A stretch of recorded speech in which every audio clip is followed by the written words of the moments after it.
and welcome back to the next video in the series where I'm building a drum studio in my garden. It's been a month or so since the last video, but there has been a lot of progress. In the last video I mentioned we would start looking at the roof construction, but it actually made more sense to go through the wall construction process first, so here it is. Now, we start by going back to the third video where I assembled the frame. You may have noticed in that video that one of the walls was already completed. It was actually much easier to completely finish the wall against the fence, as it would have been impossible to do it once upright. It was nice and easy building the wall on the ground, but it was really difficult to get it into place due to the weight, so that is something to bear in mind. After fixing 18mm OSB to the frame, I then staple a breather membrane to it. This is important as it allows air to escape, but prevents water from entering. Next I'm fitting some standard roofing battens, approximately 60cm apart, which I'll then fix the cladding onto.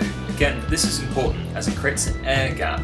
It allows for air circulation, which helps the exterior to dry out after any rain, and prolongs the life of the cladding and ultimately the building itself. Now it's time to start fixing the cladding. I will however go through this process in a bit more detail in a later video.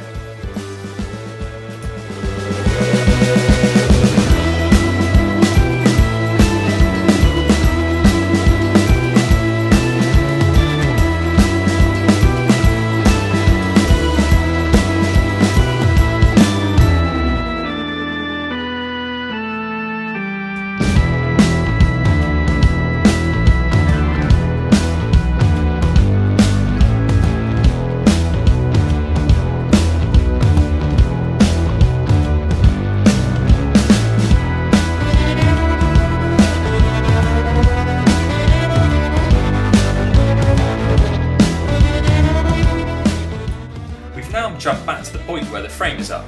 If you didn't see this in action, check out video 4 in the series. Now from here it's just a case of repeating the process we've just been through for the remaining walls.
extra thing which I'm doing here that I didn't mention earlier on is that I'm adding some insect mesh around the bottom of the battens.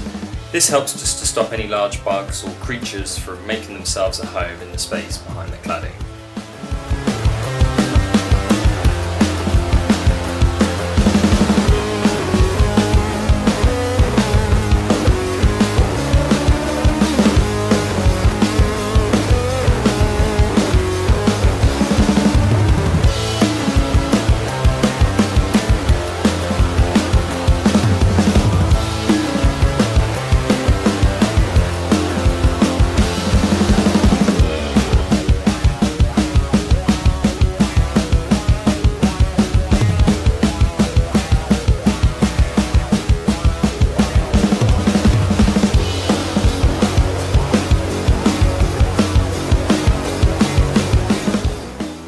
The final step is to fix the corner trim, which is some 45mm square pressure treated timber. I've positioned the roofing battens on the edge of each corner in such a way that I can fix through the sides of the batten into the corner trim, which means there are no visible screws, which makes for a much nicer finish. Here is the building now prepped and almost ready for cladding. In the next video we'll continue to make the structure watertight by completing the roof. Thank you to my new subscribers and thank you for watching. Please do like, share and subscribe, and see you in the next one.